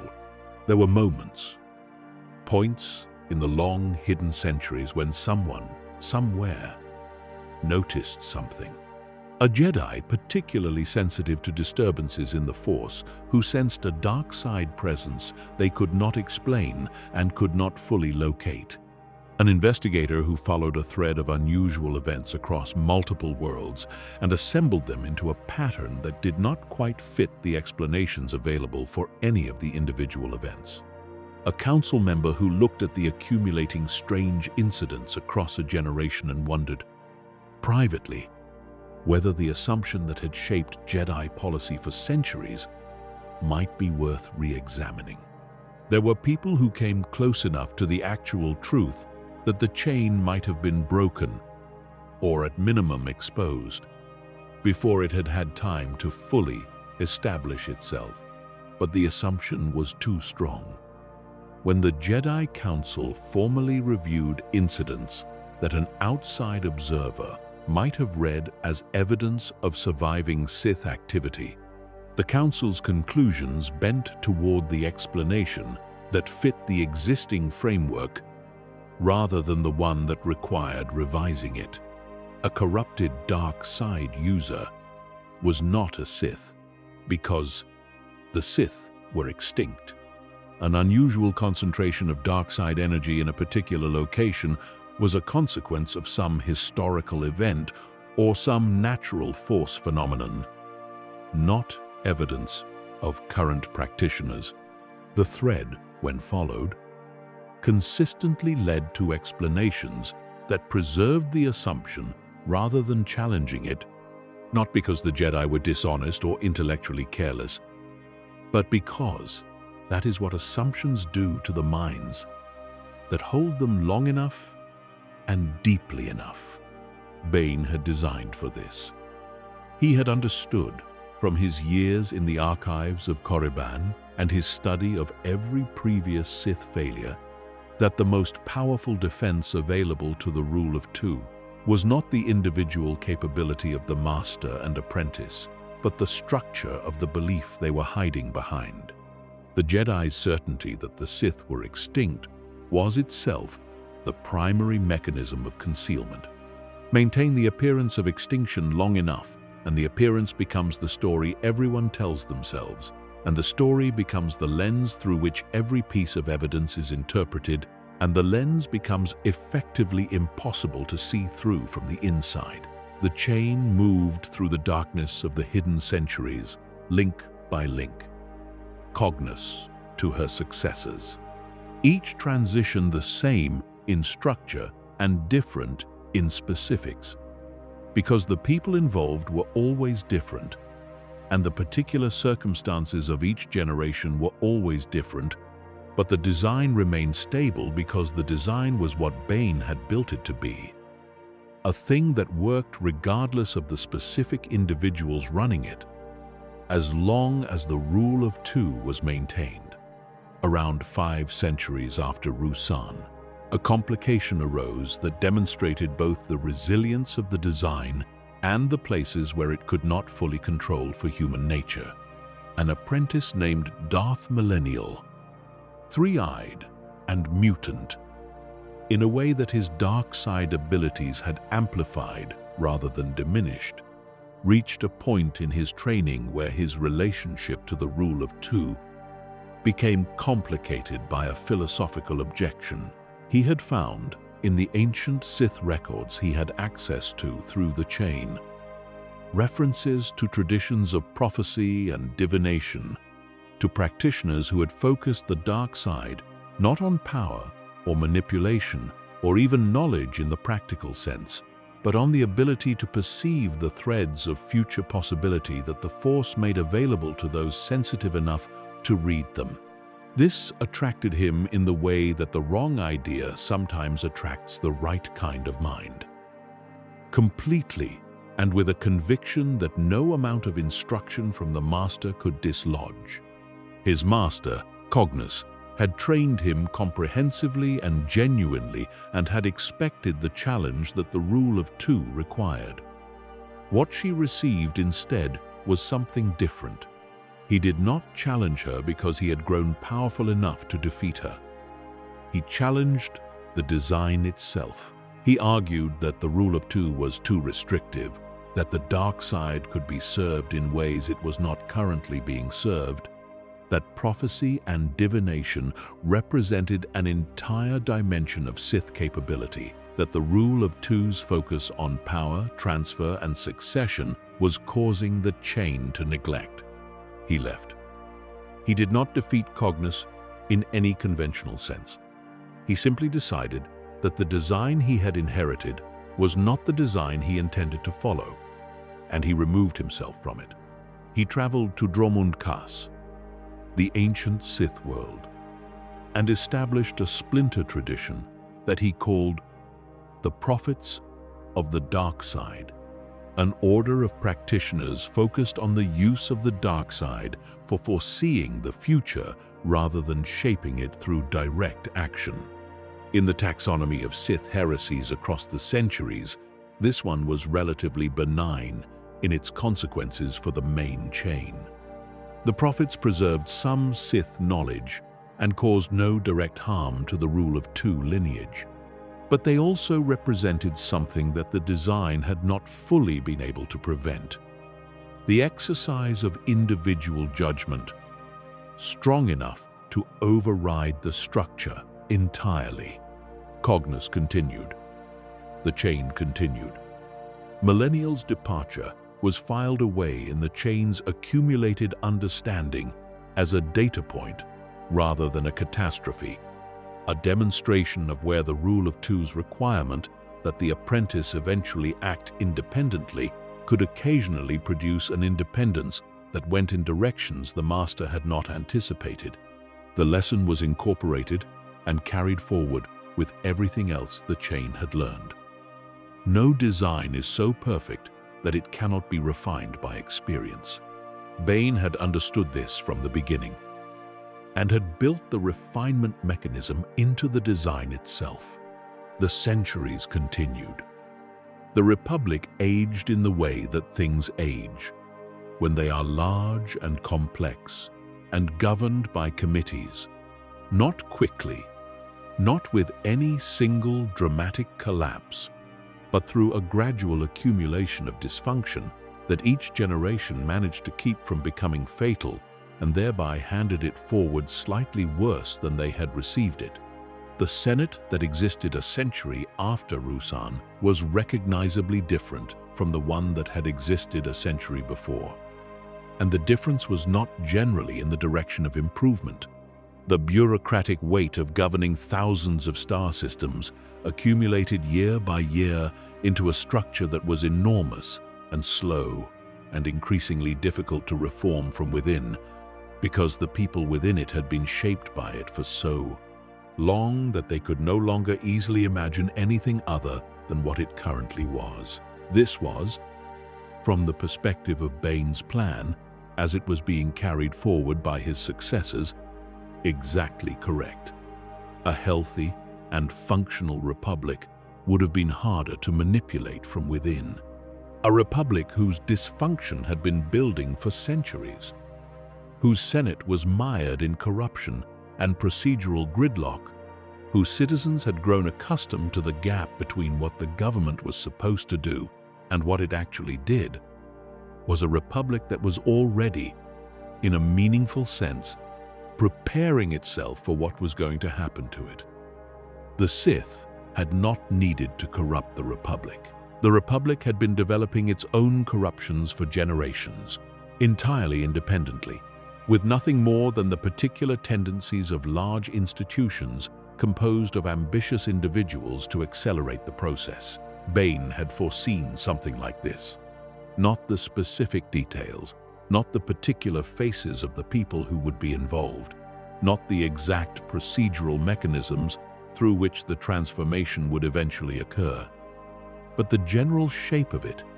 He had understood that an organization that is already inclining toward a particular failure only needs the right push at the right moment, not an enormous intervention that requires enormous resources, but a precise and well-timed application of pressure at exactly the place where the structure is already ready to give way. The chain arrived eventually, through its generations of patient succession, to two figures whose partnership would become the end game of everything Bain had set in motion 1,000 years before. Darth Plagueis was unlike most of his predecessors in the hidden lineage in one significant respect.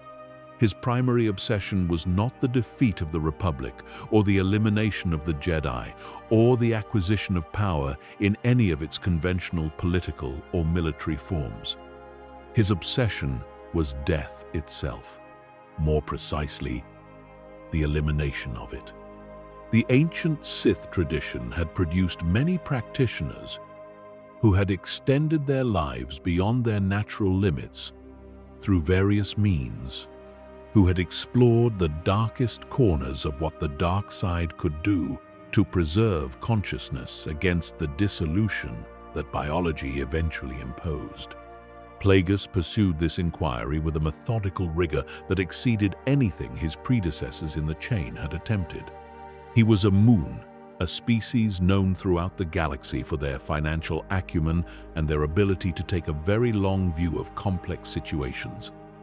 This background shaped his approach to the dark side research he conducted.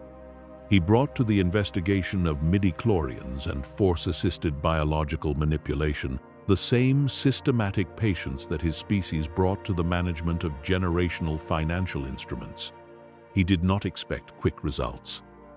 He was building a body of experimental knowledge that he understood would take decades at minimum to produce anything applicable, and he was content with that timeline because he had the habits of mind that the rule of two had cultivated in its practitioners for centuries.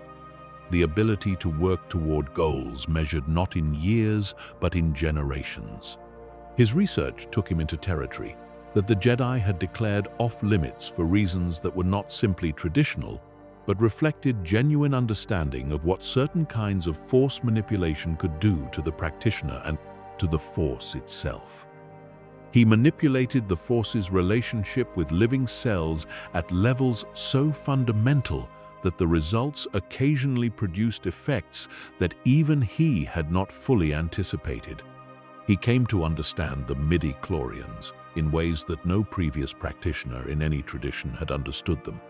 And in the course of this research, he arrived at the possibility that had obsessed him from the beginning, that the Force could be manipulated in ways that prevented death, that the chain of biological dissolution could be interrupted, that consciousness could be maintained in a living form indefinitely. He did not fully achieve this in his own case. This is one of the most significant facts about the entire 1,000-year lineage that Bane's design produced. The practitioner who came closest to solving the problem that dark side users across millennia had wrestled with, who developed the deepest and most sophisticated understanding of the relationship between the Force and biological life of any Sith in recorded history, was killed by his apprentice before he could determine whether his own techniques could be applied to himself in time. The irony of this is not lost if you understand the rule of two as Bane designed it. Plagueis was consumed by his research in a way that may have led him to take his eye off the specific and immediate danger that the rule of two built into every master-apprentice relationship from the beginning. Or perhaps he saw it coming and calculated incorrectly that the moment had not quite arrived. The records cannot resolve this with certainty. His apprentice was a young Naboo noble who had come to Plagueis's attention through exactly the kind of channel that the chain had been developing for centuries. Observation of promising individuals in exactly the right positions, the quiet assessment of people who were already moving toward the kind of power that Sith philosophy required, the recognition of ambition and capability, and the particular quality of darkness in a person, before that person had any framework to understand what they were carrying. His name was Palpatine, and the Sith title he received from Plagueis was Darth Sidious. He was, in the fullest possible sense, the culmination of Bane's design. Not because he was the most powerful Sith who had ever lived in terms of raw Force capability alone, though he was extraordinarily powerful by any reasonable measure. Not because he was the most knowledgeable, though the accumulated learning of 1,000 years of chain transmission meant that what he inherited from Plagueis represented the deepest body of Sith understanding that had ever been assembled in a single lineage. He was the culmination of the design because of something that combined all of those things with a quality that Bane himself had possessed in extraordinary measure, and had, whether he realized it or not, somehow selected for across every generation of the chain. The capacity to think on timescales that most minds find practically inconceivable, and to act within those timescales with perfect patience. Palpatine looked like nothing. This was, in a very deliberate sense, the entire point. He had chosen, long before the galaxy had any reason to pay particular attention to him, the identity of a provincial politician from a relatively unimportant planet, a man who rose through the mechanisms of the Senate with a combination of genuine political skill and the carefully applied dark side influence that the chain had been perfecting for centuries.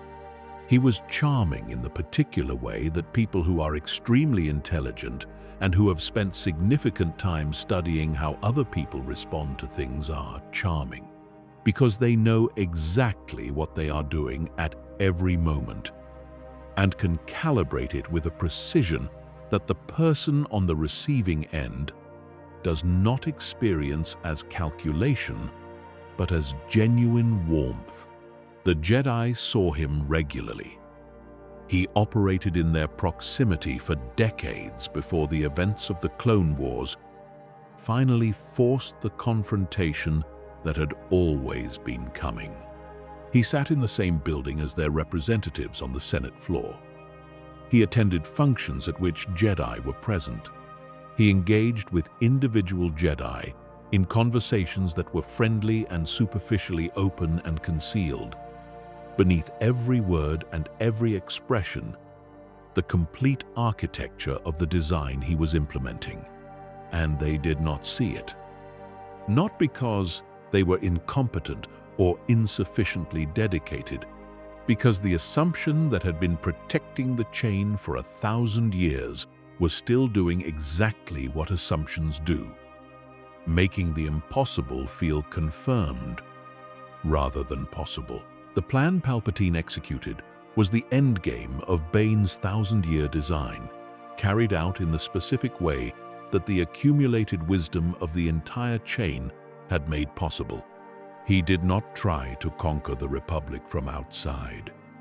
He did not build an army and march it to Coruscant. He became the Republic. He maneuvered himself into the position of Chancellor through a manufactured crisis that he had designed years in advance, using a conflict between the Trade Federation and the planet Naboo, a conflict he had arranged from both sides simultaneously. As the mechanism for his ascent, he was the victim of the crisis and the solution to it at the same time, which is one of the most elegant applications of the manipulation that Sith philosophy had been developing and refining since the earliest days of the hidden lineage.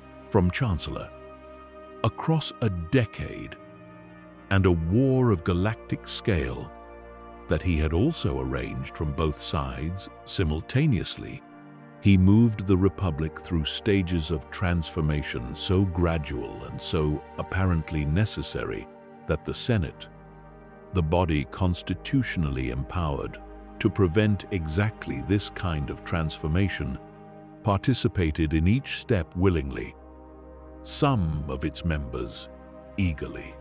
He gave them the war, and the war gave him the emergency powers.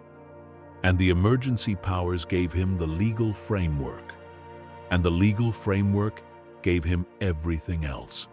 The Republic became the Empire not through invasion but through a vote conducted in a chamber full of people who believed they were making a reasonable decision in difficult circumstances and had no idea they were the last act in a play that had been running for 1,000 years before any of them were born. The Jedi, when the truth finally broke through the assumption, and they understood what they had been living alongside for decades, moved too late. The sequence of events that ended the Jedi Order was not a military defeat in any conventional sense. It was the consequence of a position so thoroughly compromised by so patient and so complete an infiltration that the organization could not mount an effective response even when it finally knew what it was responding to. Bane had understood this from the beginning. He had understood that the design's goal was not to produce Sith powerful enough to defeat the Jedi in open battle, though that would happen as a consequence. The goal was to produce a situation in which the Jedi were already defeated before the battle was ever joined. The Empire rose from the ashes of the Republic. The Jedi were destroyed with a thoroughness that no previous Sith campaign in history had managed to achieve. Palpatine sat at the center of a galaxy-spanning government built on everything the design had been working toward for 1,000 years, holding the concentrated power of the dark side tradition in the hands of someone who had been prepared for this specific moment, by this specific chain of knowledge and succession, across every generation that had passed, since one man walked away from a smoking valley on Ruusan with a design in his mind and nothing else. Bane's name was not remembered by most of the galaxy he had remade. The Empire did not celebrate him. The citizens living under imperial rule had no reason to know that the order they inhabited traced its roots to a Cortosis miner's son who had spent his adolescence underground and had decided, in the reading rooms of Korriban, that the tradition he had inherited was fundamentally broken and needed to be rebuilt from the ground up, with a completely different philosophy at its center. He was not a legend in the way that the ancient Sith emperors were legends, with tombs and monuments and rituals of commemoration. He was something rarer and in certain ways more significant. The person whose idea outlasted their memory, but the idea itself, the rule of two, the radical and patient and brutal and entirely correct diagnosis of what the Sith had always been doing wrong and what they needed to do instead. That idea ran through everything that the galaxy was now experiencing. Every choice Palpatine had made, every manipulation Plagueis had conducted, every patient and hidden generation of the chain going back to Zana and to the first days of training in the grey fields of Ambria, all of it was the idea in motion. Darth Bane had done what he set out to do. He had taken the Sith from nothing, from the absolute zero of a destroyed tradition and a single surviving practitioner standing on a planet of burned force, and he had built from that nothing a chain of purpose and knowledge and power so carefully designed that it had not broken in 1,000 years of operation. He had rebuilt the Sith from nothing. He had done it with patience where his predecessors had used aggression, with precision where they had used force, with a willingness to think in centuries where they had thought in years. He had done it by accepting something that no dark side practitioner before him had been willing to genuinely accept, that the design mattered more than the designer, that the chain was more important than any single link, that the only way to build something that would truly last was to be willing to be one part of it rather than all of it. He had made himself a link in a chain that stretched 1,000 years forward and had let the chain determine what he was rather than the other way around. That was the thing. That was the thing that no one who looked at the history of the Sith from the outside, no Jedi scholar reviewing the record of what the Order had destroyed, no historian cataloguing the rise and fall of the dark side tradition, no citizen of the Empire going about their daily life in a galaxy they had never been given the context to understand fully, could easily see. The Sith had not won because they were stronger. They had won because one man, a man who had been born with nothing and had lived his early life underground, had looked at 1,000 years of the same failure and had had the particular kind of intelligence required to learn from other people's mistakes when everyone else was repeating them. He had seen the problem where others saw chaos. He had built the solution where others built the same failed structure one more time. And 1,000 years later, in the Imperial throne room on Coruscant, surrounded by the apparatus of galactic power, the design ran its course exactly as intended. The galaxy was different because of what one man had decided, alone, in the silence after a thought bomb, standing in the place where the old Sith had finally finished destroying themselves. That was the entire story. Not a story of the powerful overcoming the weak. Not a story of armies and battles and the kind of dramatic confrontations that history tends to preserve, because they are easy to narrate. A story about an idea, about what happens when a genuinely correct idea is combined with a genuinely sufficient patience, about what can be built from nothing by someone who understands that the only way to build something that lasts is to be more committed to the building than to any particular version of yourself that the building might require you to sacrifice. Darth Bane began in darkness and he ended in it. And the darkness he built was the only darkness in the history of the Sith that actually worked. Not because it was the darkest, but because it was the most patient. Not because it was the most powerful, but because it was the most honest about what power actually required.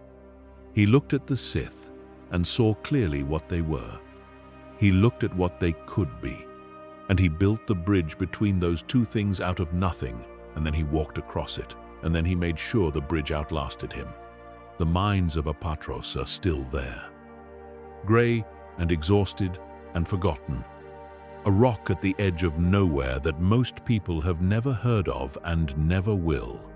Nothing in the ore they extract tells the story of the boy who grew up in the tunnels beneath them and decided, without any particular reason to believe it was possible, that the galaxy was going to be different because of him. But it was. It is. The galaxy that exists is the galaxy he designed, assembled link by link across 1,000 years, running on the idea he arrived at in a reading room on Korriban. In the silence between pages, when a young man who had never been given anything looked at the evidence of history and understood what it was telling him and decided to act on it. That is what the Rule of Two was. Not a doctrine or a philosophy or a strategic framework, though it was all of those things. It was one man's answer to the oldest question the Sith had ever asked without realizing they were asking it. The question of how to survive yourself. The question of how to build something durable out of the most inherently self-destructive forces in the galaxy. The answer he arrived at was brutal and patient and entirely correct. And the galaxy is still living in it. There is a particular kind of legacy that does not announce itself. The people who live inside it rarely know whose idea originally shaped the world they inhabit. They experience the consequences without being able to trace them back to the decision that produced them. Because the decision was made so long ago and in such secrecy, and by someone whose name was never put on the monument. Because there was no monument, there was only the work. The long, patient, invisible work of building something meant to outlast the builder by 1,000 years, and then by 10,000. Because what Bane put in motion did not stop with the Emperor. The dark side tradition he rebuilt does not simply stop at the edge of the stories we can easily follow.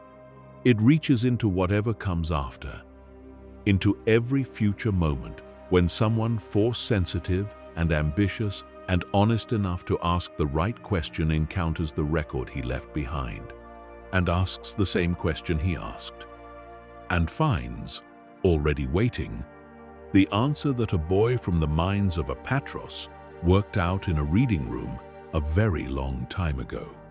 He was the architect of the longest and most successful deception in the history of any civilization that has left a record of itself. He built it out of nothing, which is the only way such things can be built. He built it alone, in the way that ideas that will outlast empires are always first held alone, in the mind of one person who sees something clearly, while everyone around them sees something different. He built it for people who had not yet been born, which is the most difficult thing any person can build anything for, because it requires a commitment to a future that will not include you in any of the ways that feel most real when you are alive. And it worked. It worked across 10 generations of a chain that should, by all the evidence of Sith history, have broken within the first 2. It worked in the throne room on Coruscant, and in every Senate vote that preceded it, and in every manipulation that preceded those votes, and in the quiet, unremarkable life of a Naboo senator who carried the whole weight of it and never bent under the load. Darth Bane, the man who rebuilt the Sith from nothing, who took the most self-destructive tradition in the history of Force-sensitive beings and made it, for 1,000 years, the most disciplined and patient and ultimately successful one. Who did it not through the methods the Sith had always believed in, but through the single method they had always refused to consider: restraint. The restraint of someone who understood that the greatest power does not announce itself. It waits. It prepares. It builds one careful link at a time, across decades and centuries, and the entirety of a millennium, until the chain is long enough to reach wherever it was always intended to go. Then it acts, and the galaxy changes. And almost no one knows why. But the minds of Apatros remember, in the way that places where extraordinary things began remember them. Quietly, in the gray and unremarkable way that the most significant origins tend to present themselves. A rock at the edge of nowhere, a boy in a tunnel, an idea forming in the dark.